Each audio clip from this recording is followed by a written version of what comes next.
Friends, आज मैं share कर रही हूँ आपके साथ मंचिल तेलंगाना टू मैहर मध्य प्रदेश का ब्लॉग जो हम हर साल सर्दियों में जाते हैं। जनवरी में 14 जनवरी के आसपास बेटे का बर्थडे होता है 14 जनवरी को, तो उसके आसपास से हम शारदा माता के मंदिर में एक छोटा सा भंडारा रखते हैं माता रानी की कृपा से।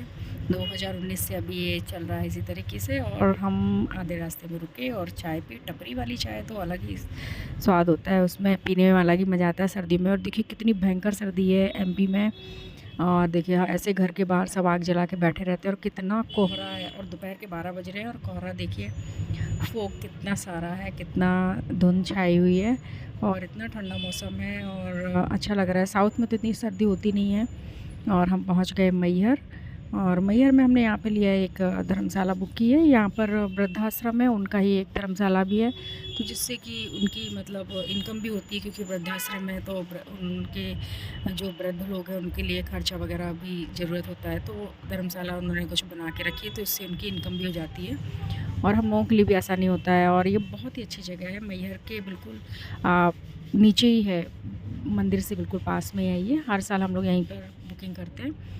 तो मैं, मेरी भाभी, बहनें, ननंद, चाचा ससुर, देवर, हस्बैंड, हम सब ने मिलके खाना वगैरह की पूरी तैयारी की। माता रानी के प्रसाद की पुलाव, मिक्स सब्जी और सभी प्रकार की सब्जी मिक्स करके बनाई, पूरी, हलवा, जीरा राइस और रायता, ये सब कुछ हम लोगों ने मिलके बनाया। रात में ही सारी सब्जियां लेके आ गए थे, तो साफ़ करके मटर वगैरह छीलने में टाइम लगता है, तो रात में ही सब कुछ करके रख लिया था हम लोगों ने। फिर सुबह खाना बनाया और सारा प्रसाद बनाया। और हम लोग क्या करते हैं, सुबह सारा प्रसाद बनाने के बाद फिर माता रानी के चरणों में चढ़ाने जाते हैं। और जो पहली सीढ़ी होती है वहीं पर हम चढ़ा देते हैं। पहला मंदिर मतलब उनके माता रानी के चरण है वहाँ पर। मंदिर तो बहुत ऊपर है, 1100 सीढ़ियाँ चढ़नी पड़ती है, या फिर रोपवे से जाओ तो उसमें बहुत टाइम लगता है। और तो वो चढ़ाने के बाद फिर ये प्रसाद वापस ला के इसमें मिक्स करके फिर जो हमारे घर पे बोले हुए जो भवन में यहाँ पर जो हमने बुलाए होते हैं हमारे परिवार के सदस्य, रिश्तेदार, उन सबको पहले यहाँ पर प्रसाद ग्रहण कराते हैं। फिर उसके बाद हम लोग वहाँ मंदिर के पास में ले जाके टेबल वगैरह सब लगा के और फिर वहाँ हम भंडारा चालू करते हैं। तो जो आम जनता होती है उनके लिए वो रहता है।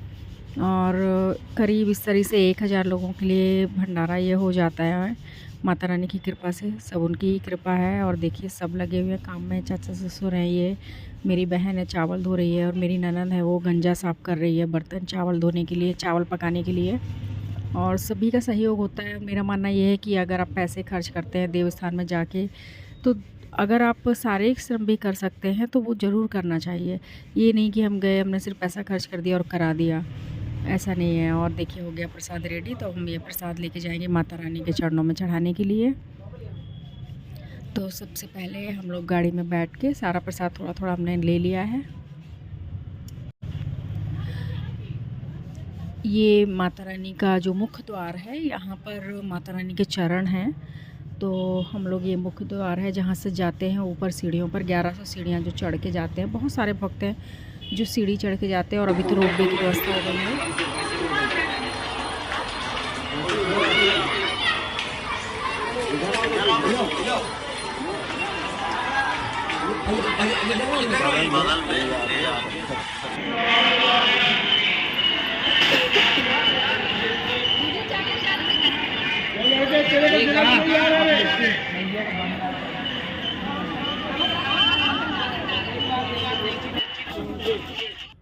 और पहले हमने जो हमारे मेहमानों को बुलाया हुआ था, रिश्तेदार और परिवार के लोगों को, पहले हमने यहाँ पर धर्मशाला में ही उनको खिलाया और वृद्धाश्रम में भी खाना पहुँचा दिया।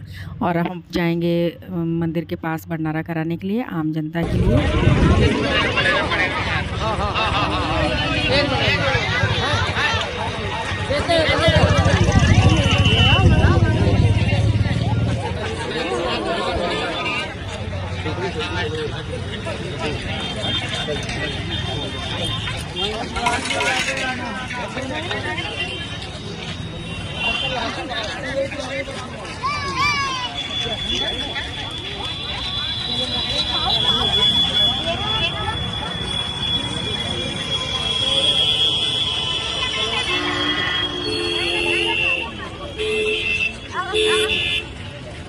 आते रहो।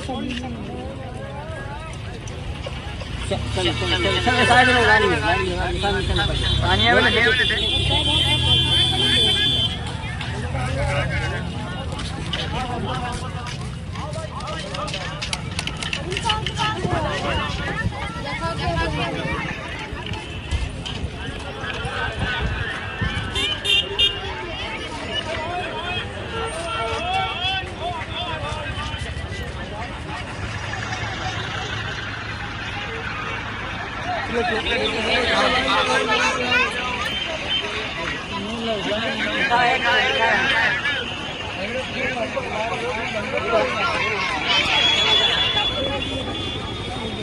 आप लोग